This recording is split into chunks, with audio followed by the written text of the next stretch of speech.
मुझे पता था मैं जिंदा वापस नहीं आऊंगी। यह थे कल्पना चावला के आखिरी शब्द जो उन्होंने मरने से पहले कहे थे। लेकिन क्या सच में कल्पना चावला को अपनी मौत का अंदाजा था? क्या कल्पना चावला की मौत नासा की लापरवाही की वजह से हुई?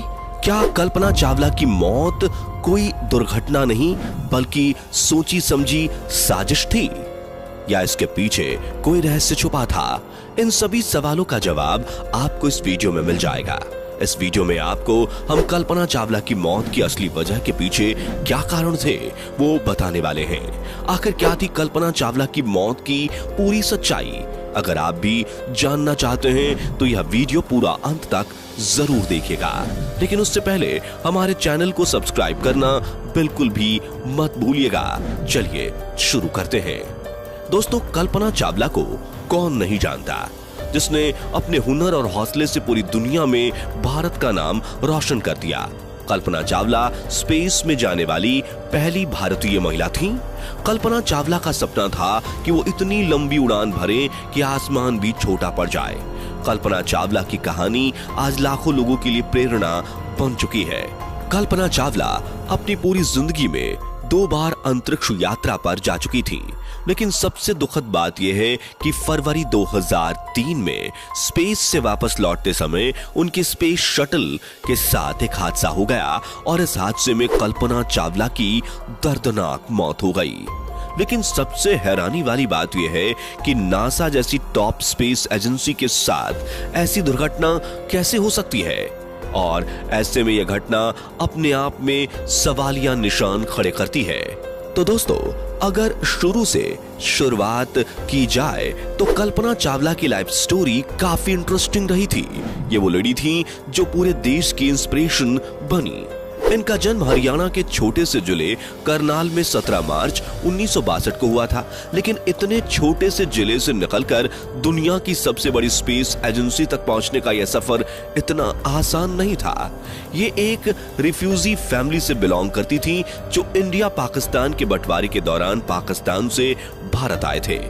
अपने 4 भाई बहनों में सबसे छोटी कल्पना चावला ने अपने प्राइमरी स्कूल के दौरान खुद का नाम भी खुद ही रखा था, क्योंकि घर में इन्हें सब मोटू कहकर बुलाते थे।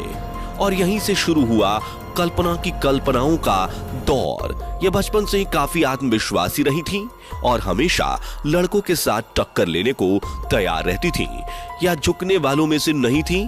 बचपन में ही जब आसमान में उड़ते हुए प्लेन देखती थी तो स्पेस में इनका इंटरेस्ट बढ़ने लगा।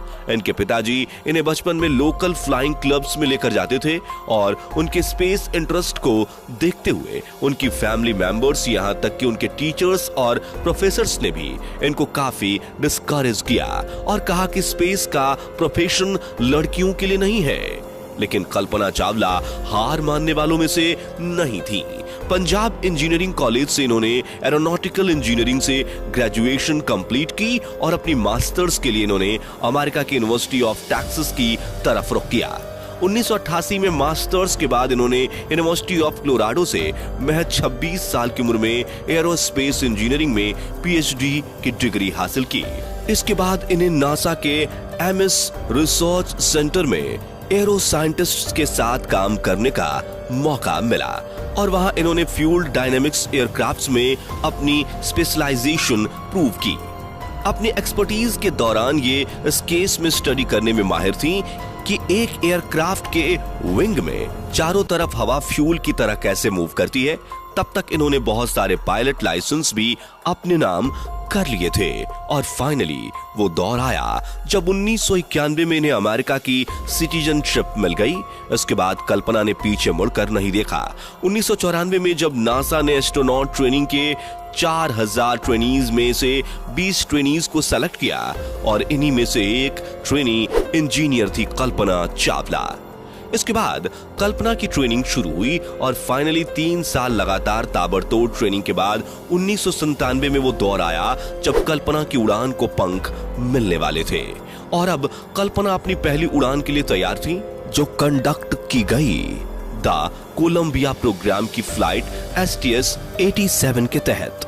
ये नासा की तरफ से ह्यूमन स्पेस फ्लाइट का 4th प्रोग्राम था, जिसमें बैठकर लगातार 2 हफ्तों तक कल्पना चावला ने अर्थ के 250 ऑर्बिट का चक्कर लगाया।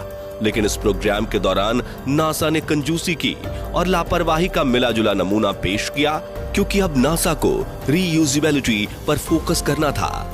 ये एक ही स्पेस शटल को लॉन्च करके बार बार उसे स्पेस से धरती और धरती से स्पेस तक ले जाने की कोशिश में था, ताकि बार बार उसे नए स्पेस शटल्स ना बनाना पड़े। इस मिशन में कोलंबिया स्पेस शटल को सबसे पहले अप्रैल 1981 में स्पेस में भेजा गया। ये वही शटल था जो कल्पना चावला की मौत का कारण बना। इसके ब्लास्ट होने से पहले ये 27 चक्कर स्पेस के लगा चुका था। लेकिन अगर आप यह सोचते हैं कि बार बार स्पेस में जाना आना और बार बार एक ही स्पेस शटल को इस्तेमाल करने की वजह ही इसके डिजास्टर की वजह बनी, तो आप गलत हैं, क्योंकि इस शटल प्रोग्राम की डिजाइन ही इसे बार बार यूज करने के पर्पस से बनाया गया था।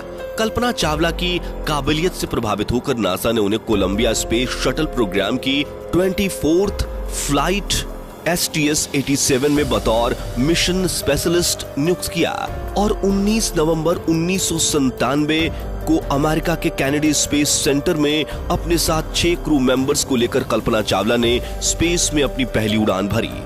अपने पहले स्पेस मिशन के दौरान कल्पना चावला को सूरज की बाहरी लेयर को स्टडी करने वाली स्पार्टन सैटेलाइट रोबोट आर्म को ऑपरेट करने का जिम्मा मिला था।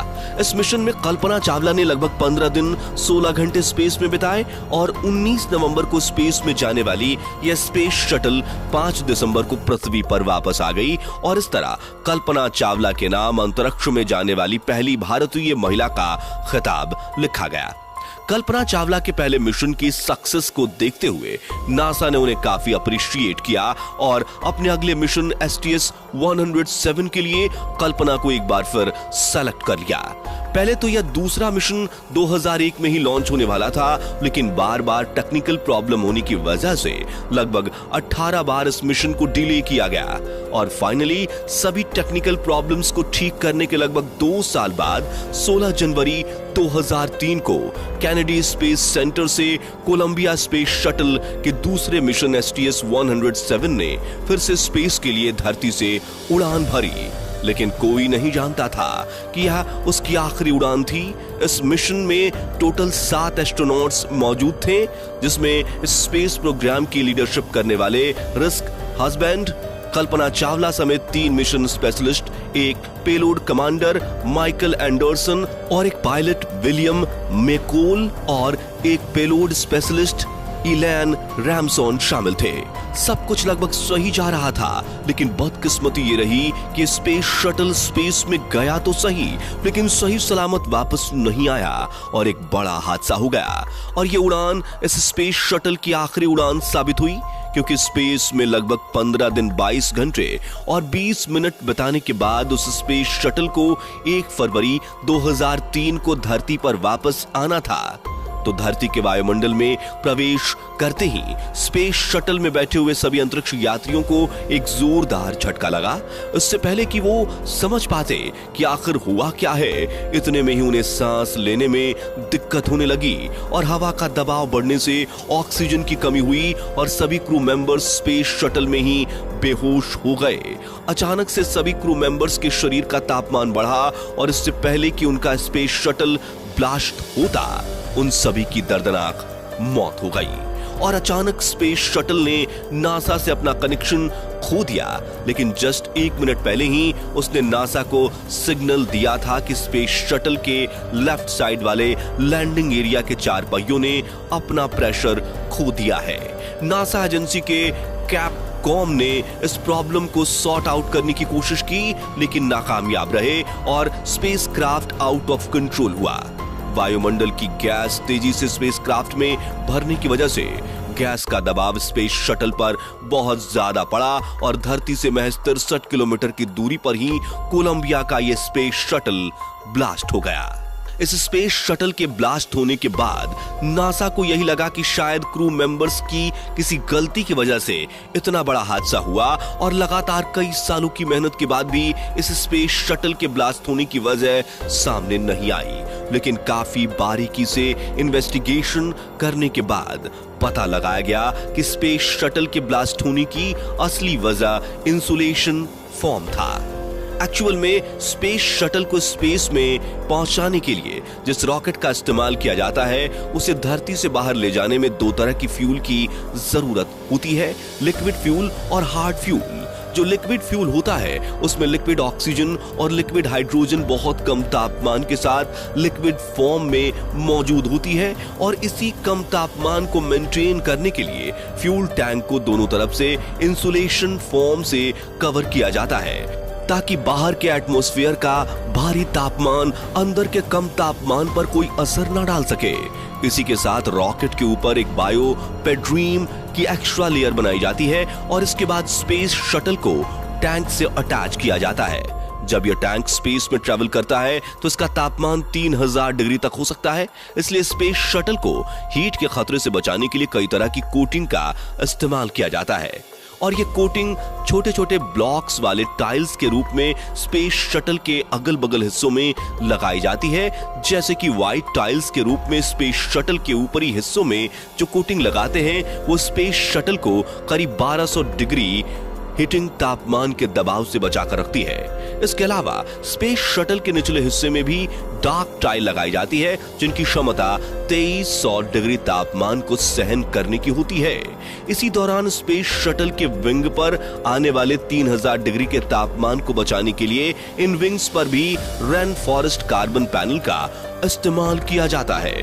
तो कल्पना चावला के स्पेस शटल में इसी कोटिंग में खराबी होने की वजह से इतना बड़ा ब्लास्ट हुआ क्योंकि लैंडिंग के 81 सेकंड बाद ही इसी इंसुलेशन फोम का छोटा टुकड़ा जो करीब 60 सेंटीमीटर लंबा और 40 सेंटीमीटर चौड़ा था वो स्पेस शटल से सेपरेट होकर इसके लेफ्ट विंग में लगे रेनफॉरेस्ट कार्बन पैनल से टकरा गया और लेफ्ट विंग में 10 इंच का गहरा छेद हो गया। और जब अपने अंतरिक्ष मिशन को पूरा करके 1 फरवरी 2003 को यह स्पेस शटल धरती पर वापस आ रहा था तो वो छोटा सा होल अर्थ के एटमॉस्फेयर के संपर्क में आते ही हीटिंग प्रेशर के बढ़ने की वजह से और बड़ा होता गया और उसमें हवा भरती चली गई और अब गैसेस और एयर प्रेशर से कोलंबिया स्पेस शटल आग में जलने लगा था। लेफ्ट विंग में लगे सेंसर्स ने काम करना बंद कर दिया, टेम्परेचर रीडिंग नहीं हो पाई, टायर प्रेशर रीडिंग गायब हो गई और धीरे धीरे इस स्पेसक्राफ्ट के अलग अलग टुकड़े होते चले गए।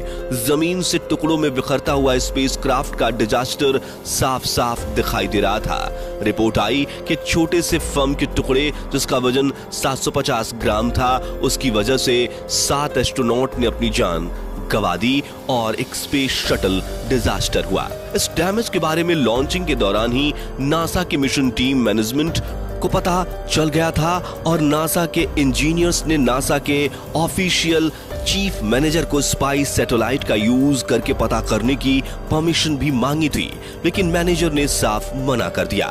बाद में इस चीफ को अपनी पोजीशन से इस्तीफा देना पड़ा और इस डिजास्टर को इन्वेस्टिगेट करने के लिए कोलंबिया एक्सीडेंट इन्वेस्टिगेशन बोर्ड का गठन किया गया और इस ऑर्गेनाइजेशन की रिपोर्ट में कोलंबिया डिजास्टर को डिटेल्स में बताया गया कि बिना उस डैमेज को क्लियर किए 15 दिनों तक ये स्पेसशिप ऐसे ही स्पेस में रिसर्च करता रहा और इस तरह से कल्पना चावला समेत बाकी के 6 क्रू मेंबर्स ने अपनी जान गंवा दी।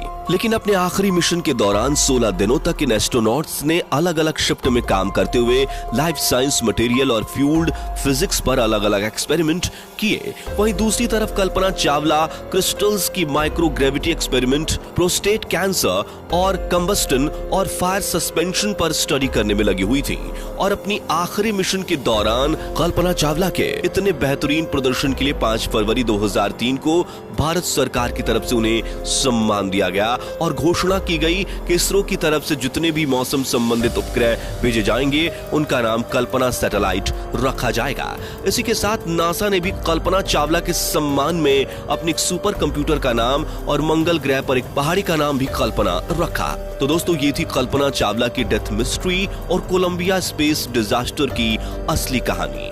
उम्मीद करते हैं आपको कहानी पसंद आई होगी। वीडियो पसंद आई हो तो वीडियो को लाइक कीजिएगा, चैनल को सब्सक्राइब कीजिए और वीडियो को ज्यादा से ज्यादा लोगों तक शेयर करना मत भूलिएगा ताकि यह जानकारी हर किसी को मिल सके।